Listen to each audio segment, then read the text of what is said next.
My name's Stevan Hartung. I'm a furniture designer maker living in Wicklow. I've been making furniture for 30 years or thereabouts, which seems like a very long time now when I say it.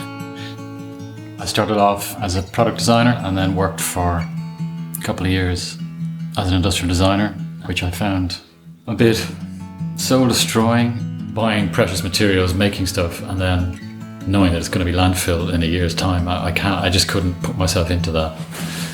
So I ended up doing this. So, no 2 days are the same, no 2 jobs are the same for me, because I don't do batch production. So each piece is very unique, and it's very much a sort of a personal sort of journey from start to finish.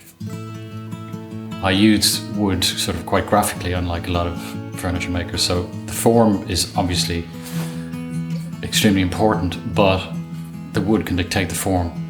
There may be very strict parameters to the brief, and obviously they'll be adhered to, but then a lot of my design process happens in the workshop. So I wouldn't design the piece on paper and then say that's exactly what I'm going to make. I don't like to restrict myself, because it's a 3-dimensional process, and it is an intuitive thing, and it is coming from something. It isn't overtly intellectual, it is quite sort of emotional in some ways.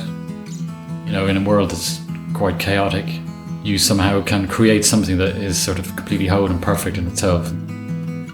No 2 pieces of wood really are the same. I like the idea that it's a natural material. It's a formerly living material. So the wood really is kind of like the inspiration. There's such huge variety even within, say, oak, for example. You could have 10 cabinets made from oak that all look completely different depending on where that tree has come from, what part of the tree is used. I think quite an important aspect of my work is I make my own saw-cut veneers. Unlike ordinary rotary veneers, saw-cut veneers are basically cut from the solid timber, the bandsaw, and they can be worked like solid wood. They act like solid wood, which allows you to basically utilize what would otherwise be very difficult wood. So, someone like me is always looking for the more unusual, the more generally unusable timber for commercial furniture makers. So, for example, nobody is ever going to use anything like this elm for production furniture, but for me, it's like a treasure. As time has gone on, I love wood as a material. And then there came a point when I sort of thought to myself, I know a lot about wood, but I really don't know that much about trees, which seems like a huge gap in my knowledge.